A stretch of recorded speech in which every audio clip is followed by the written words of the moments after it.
नहीं होगी। महिला कुर्सी खाली कर। राज्य सरकार मुर्दाबाद, मुर्दाबाद मुर्दाबाद केंद्र सरकार मुर्दाबाद, मुर्दाबाद मुर्दाबाद केंद्र सरकार मुर्दाबाद। मुर्दाबाद मुर्दाबाद।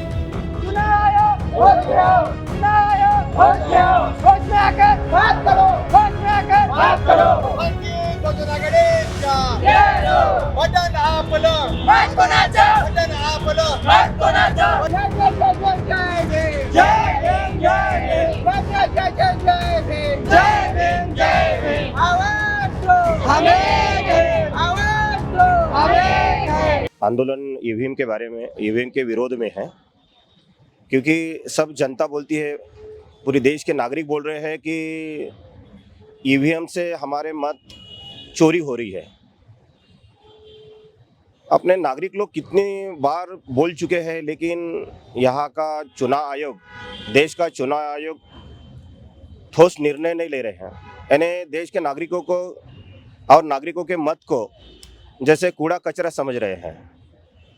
क्योंकि पहले जो बैलेट पेपर था उनको पता था कि अपना मत किस उम्मीदवार को दिया है, उसी उम्मीदवार को जा रहा है, उनको पता था। लेकिन आज वीवीपैट जो है उसके जरिए, वो वीवीपैट के जरिए दिखता तो है, लेकिन वो क्या बोलते हैं, किसको गया है, ये संशयता लोगों के मन में है। और अभी तो चुनाव आयोग ने ये भी निर्णय लिया है कि वीवीपैट इसके बाद में निकाला जाएगा और चुनाव लिया जाएगा। यानी ये तो पूरी की पूरी अंधा कानून हो गया। यानी चुनाव आयोग ने बोल दिया कि अभी वीवीपैट भी निकाले जाएगा, तो फिर वो तो पता ही नहीं चलेगा कि किसको वोट गया। यानी अपने को जो पर्ची जो दिखती थी वो भी नहीं दिखेगी। तो अभी ये तो लोगों को एक प्रकार का क्या हो गया, थोपने वाली बात होगी लोगों के ऊपर में, कि सरकार, केंद्र सरकार, राज्य सरकार, चुनाव आयोग और न्याय व्यवस्था और चुनाव आयोग जो है, ये देश के जो सरकार, विषमतावादी इस देश की सरकार है, उनके दबाव में आके काम कर रही है। यानी ये 140 करोड़ लोगों को जो है, और उनको छोड़ के, जैसे उनकी जो संख्या है उनको छोड़ के जो है, जो लोग हमारे समर्थन में हैं कि क्या बोलते ईवीएम मशीन हटा के हमें बैलेट पेपर चाहिए, इतनी बड़ी जनता जो है बड़े तादाद में बोल रही है, तो इनको कड़े मोकड़े जैसे समझ रही है यहाँ की शासन व्यवस्था। देखिए, ये जनता आज आपको इतनी कम दिख रही है, लेकिन जिस दिन ये जनता जो है ना जाग जाएंगी, अभी तो जाग नहीं गई है, क्योंकि जिस दिन जागेगी उस दिन यहाँ पे जो आंदोलन है ये शांतपूर्ण नहीं होगा।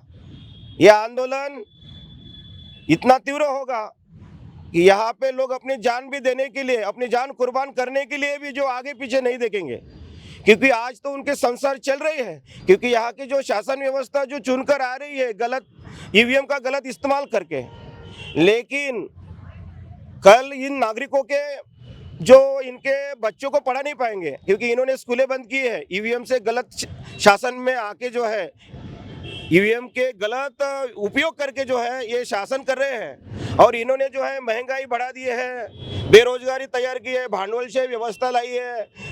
जो एनएम महानगर पालिका की स्कूलें हैं, पंचायत समिति का स्कूलें हैं या जिला परिषद स्कूल है, इन्होंने बंद कर दिए हैं। कल हमारे बच्चे नहीं पढ़ेंगे, कल पढ़ेंगे नहीं तो यहाँ पे गुनहगारी बढ़ेंगी, और गुनहगारी बढ़ेंगी तो इस मानव समाज में अशांतता निर्माण होगी, लोग असुरक्षित रहेंगे। कोई भी महिला, कोई भी माँ बहन, कोई भी सुरक्षित नहीं रहेंगे, क्योंकि अनाड़ी अज्ञानी लोग तैयार होंगे, तो यहाँ पे जो कोई मानव सुखी नहीं रहेगा। और इसके लिए यहाँ की जो है शासन व्यवस्था, जो विषमतावादी, खास करके बीजेपी शासन व्यवस्था जिम्मेदार होंगी, और उनको सपोर्ट करने वाली जो दल है वो जिम्मेदार रहेंगे। इस अशांतता में भारत देश को संभालने की जरूरत जो है अभी आई है। अगर आज के लोग कम अगर दिख रहे हैं, लेकिन कल लोग ईवीएम के अगेंस्ट में जान भी देंगे और जान भी लेंगे, और इसके लिए जिम्मेदार यहाँ की शासन व्यवस्था होगी, इतना ध्यान में रखो। यही हम वंचित बहुजन आघाड़ी के माध्यम से, और यहाँ के हमें समर्थन दिया है कांग्रेस पक्ष ने, और भी समाज एक और 2-3 दल हैं, उन्होंने हमें समर्थन दिया है, उनके हम जो है धन्यवाद कहते हैं। और वही लड़ाई केंद्र शासन में आज दिल्ली में भी आंदोलन है, वो वहां पे लड़ रहे हैं, हम अपने शहर में लड़ रहे हैं। लेकिन यही से हम संदेश देते हैं, शांतिपूर्ण से हम चल रहे हैं। इसका मतलब ये नहीं कि हम क्रांति नहीं करेंगे। जो आप देख रहे हैं आज ईवीएम जो जिसके लिए राहुल गांधी जी ने बोला है, उसके लिए पहले ही बाबा साहेब आम्बेडकर साहब ने उनके बारे में पहले ही बाबा साहेब जी ने हमारे पहले ही जो सबसे पहले अगर किसी ने बोला है तो 5 बजे के बाद 76 लाख वोट कैसे बढ़े हैं, इसके लिए हम लोग कोर्ट में भी गए हैं।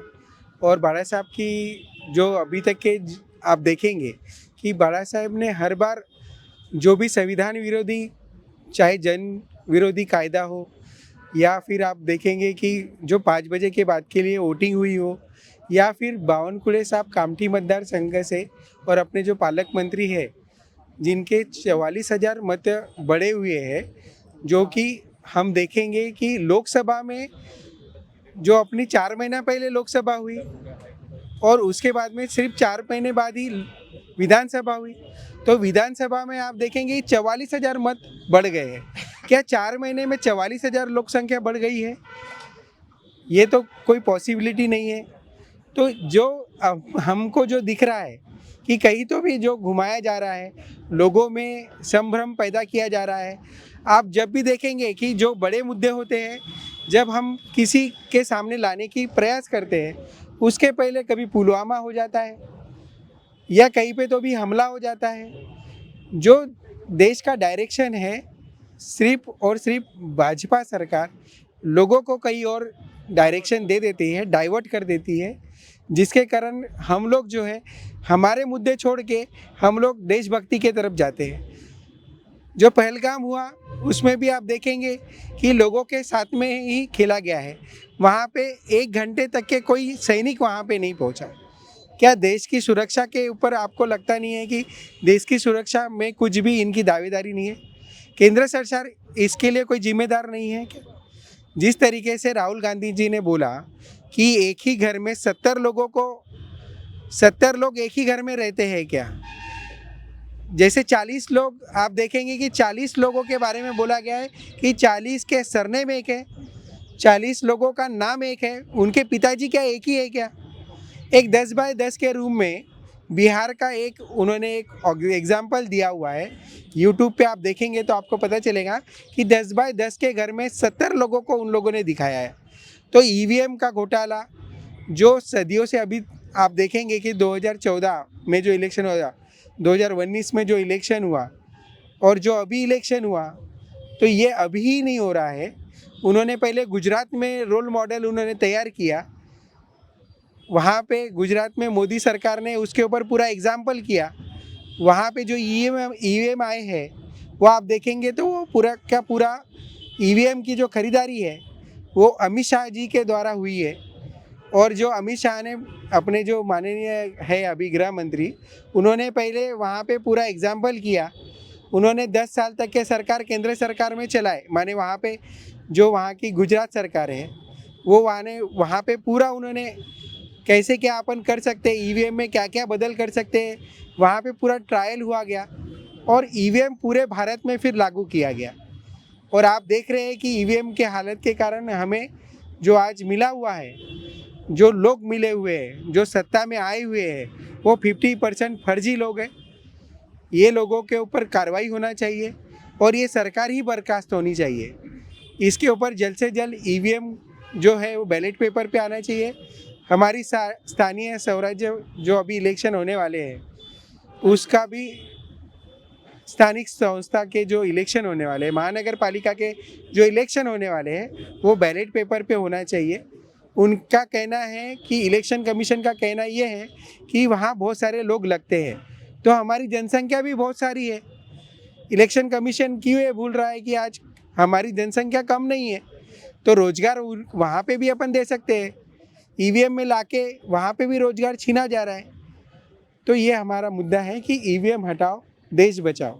अभी हमारा कितने सालों से श्रद्धेय बाला साहब आम्बेडकर ने ईवीएम मशीन के लिए ये जो आंदोलन हमने चलाए हैं, देश में जो गद्दारी हो रही है, भ्रष्टाचारी हो रही है, उनको लग रहा है कि हम लोग कुछ बोलते नहीं है। सामान्य जनता को उन लोगों ने ऐसे कीड़े मकोड़े के जैसे फेंक दिया है, रेंग दिया है। लेकिन वो सरकार ने समझ जाना चाहिए कि हम लोग कीड़े मकोड़े नहीं है, हम लोग संविधान के जो दाता है उनके यानी हम लोग लड़के हैं। और हम चाहते हैं कि कोई भी इस देश में इलेक्शन हो, चाहे लोकसभा हो, विधानसभा हो या महानगर पालिका के इलेक्शन हो, वो सब जैसे बाड़ा साहब ने इतने दिनों से ईवीएम के विरोध में ये आंदोलन किए हैं, कोर्ट में अपील किए हैं, तो हम चाहते हैं कि ईवीएम छोड़ के हम लोगों को बैलेट पेपर ही हमारे चुनाव होना चाहिए। क्योंकि अभी तक के सबने बताया है कि स्कूल बंदे हो रही है, लेकिन स्कूल तो 65,000 स्कूल, चाहे महानगर पालिका हो या प्राइवेट जो छोटे मोटे स्कूलें थी, वो सब बंद हो चुकी है। तो गरीबों के बच्चे जाएंगे कहाँ? और गरीबों के बच्चे अगर पढ़ेंगे नहीं, इनको तो वही चाहिए कि जो यानी अल्पसंख्यक लोग हैं, जो बुद्धिस्ट लोग हैं और जो ओबीसी माइनॉरिटी में आने वाले लोग हैं, उन्होंने कोई भी प्रकार की पढ़ाई करनी नहीं चाहिए, बस इनके गुलाम बनकर रहना चाहिए। तो वो अभी समय बदल गया है, अभी सबको जानकारी है कि हमने क्या करना चाहिए, क्या नहीं करना चाहिए, हमारे बच्चों को कैसे पढ़ाना चाहिए। तो सरकार ने ये समझना चाहिए कि अभी 65,000 स्कूलें बन के इसका मतलब ये नहीं कि हमारे बच्चे पढ़ेंगे नहीं, हमारे बच्चे और ज़्यादा पढ़ेंगे, अच्छे स्कूलों में पढ़ेंगे। क्योंकि बाबा साहब की कृपा से हम लोग बहुत कुछ करते हैं और बहुत कुछ अभी कमा रहे हैं। ये सरकार ने सोचना चाहिए। यहाँ का जो पालक मंत्री है बार बार ईवीएम मशीन के भ्रष्टाचारी से यहाँ पे चुनाव चुनकर आते हैं। ये न समझे हमको कि हमको समझता नहीं है। अभी इलेक्शन यादी जो है उसमें एक नाम 50 बार एक का नाम आता है, तो इसका मतलब क्या है? जहाँ पे रहते हैं लोग वो एरिया छोड़कर दूसरे ही एरिया में उनका नाम आता है, क्योंकि उन्होंने परेशान होकर वोटिंग करना नहीं चाहिए। तो ये अभी चलेगा नहीं। इसके बाद में अभी हम चाहते हैं कि महानगर पालिका के जो भी चुनाव हैं वो ईवीएम मशीन से न होते हुए बैलेट पर होना चाहिए। यही हम आदेश वंचित बहुजन आघाड़ी से श्रद्धेय आम्बेडकर बाला साहब आम्बेडकर की वजह से ये देना चाहते हैं कि जो बाला साहब ने मुद्दे उठाए हैं, वो राजीव गांधी आप जो नाम लेते हो वो क्यों नहीं उठाते हैं? कोई भी जो मुद्दा रहता है तो सिर्फ बाड़ा साहब उठाते हैं, उसके बाद में ये लोग करते हैं ये प्रश्न वो देंगे। बाड़ा साहब का जो भी कुछ बना हुआ रहता है उसको चुरा कर ये वहाँ सुपुर्द करते हैं। समझ गए? इसका मतलब ये नहीं कि ईवीएम से ही कोई भी इलेक्शन होगा। इसके बाद ईवीएम छोड़कर हम लोग चाहते हैं कि बैलेट पेपर पे ही इलेक्शन हो। हे काय लिहिलेलं आहे की मत चोरून आलेले देशातले पहिले मुख्यमंत्री का लिहिलेलं आहे? कारण की आताच घोषित झालेल्या ॲडल्ट पॉप्युलेशन ऑफ महाराष्ट्र याची लोकसंख्या आहे 9.54 करोड्स। हे source of union minister of health and family वेलफेअरच्याकडून आलेलं आहे। आणि वोटर पॉप्युलेशन ऑफ महाराष्ट्रामध्ये आहे 9.7 करोड्स पॉप्युलेशन सांगितलेलं आहे वोटरची। तर याचा अर्थ आहे की घोळ किती होत आहे? 30 ते 40 लाखाचा घोळ होत आहे। हे आम्ही नाही सांगत आहे, हे सांगत आहे source of union minister of health and family welfare. Secondary Kamthi विधानसभामध्ये पण कमीत कमी 40 ते 45 लाखचा घोळ झालेला आहे। लोकसभामध्ये जे जिंकून आलेली पार्टी आहे तीच विधानसभामध्ये ती हरत आहे, कारण की लोक जे पर्सेंटेज आहे नियर अबाउट 30 ते 35 लाख पर्सेंटेज वोटचं हजार ते वाढलेलं आहे कामठी विधानसभामध्ये। आणि आदरणीय बाळासाहेब आंबेडकर यांनी सगळ्यात पहिले जी केस आहे ईव्हीएमच्या बद्दलची सगळ्यात पहिले केस यांनी टाकलेली आहे। मग बाकी पार्टी का टाकत नाही? फक्त वर्बली बोलत आहे किंवा मीटिंग घेऊन बोलत आहे, पण त्यांनी केस कोर्टात किंवा हायकोर्टात का टाकली नाही, मला हा जबाब पाहिजे। आणि सरांनी आताच म्हटलं की शाळा बंद होत आहे, खरंच बंद होत आहे। आम्ही आता 4 ते 5 दिवसा पहिले पासून NMC शाळेत जात आहे। तर पहिल्या वर्गापासून तर 5वी वर्गापर्यंत फक्त 18 स्टुडंट आहे। किती? पहिल्या वर्गापासून तर 5वी वर्गापर्यंत 18 NMC शाळेत। उंठाखाना म्हणा, मोईनपुरा म्हणा, मध्य भागातल्या गोष्टी करत आहे मी। आणि बाकी शाळेत आता जाऊन आलो आम्ही तर फक्त 1 ते नर्सरी ते 10वी पर्यंत फक्त तिथे 78 स्टुडंट आहे। म्हणजे NMC शाळा आणि या छोट्या मोठ्या शाळा आहे या सगळ्या बंद होण्याच्या तयारीत आहे। तर वंचित बहुजन आघाडीला सपोर्ट करा, आम्ही तुमच्या सोबत आहे।